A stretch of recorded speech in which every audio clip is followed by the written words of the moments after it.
Hindi ko inaakala sa isang tahimik na sandali ng pasyon o pagdadasal tuwing hulam. Doon pala tayo magsisimula ng kwento. Parang ang tahimik lang nun, no? Pero ikaw pala yung pinakamagulong darating sa buhay ko. Siyempre, pinakamasayang parte din ng buhay ko. Una kitang napansin dahil sa ngiti mo, tipong nakakainis na ngiti, pero ang gwapo ng mukha.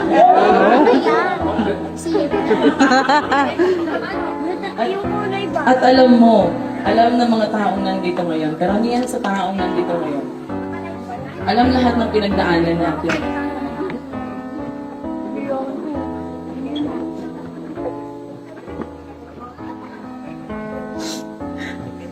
Ngayon nga, magkakataon pa rin tayo naligaw ng landas. Ha? Ngayon ko ngayon namin.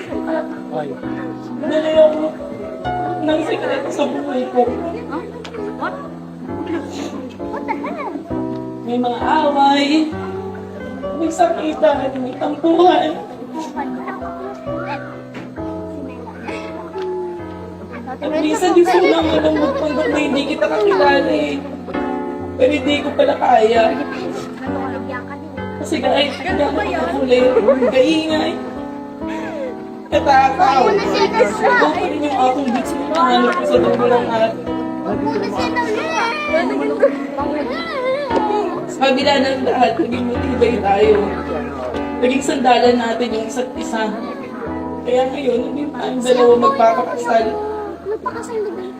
Pinapangako ko sa'yo. Ikaw lang yung pipiliin ko araw-araw. Kahit magulas ko kung yung gigil ko siya, yung inis ko. Kasi yung mukha mo, diba? Orange yung kabila. May iyak. At syempre yung pikon ko araw-araw lang po. Siya may luha ka pa. Ganugutong ka na.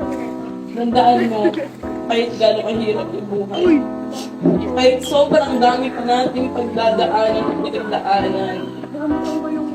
Ay sobrang dami pang dumating sa buhay natin. Ikaw at yung mga anak natin, lakas at kainan. Ikaw yung uuwian ko. Ayaw ang pipiliin ko paulit-ulit. Paulit-ulit na ng mundo. Ikaw at yung mga anak ko palagi.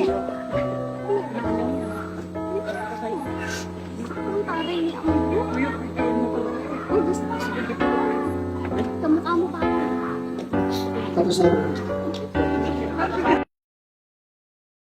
Hindi ko inaakala sa isang tahimik na sandali ng pasyon o pagdadasal tuwing hulam. Doon pala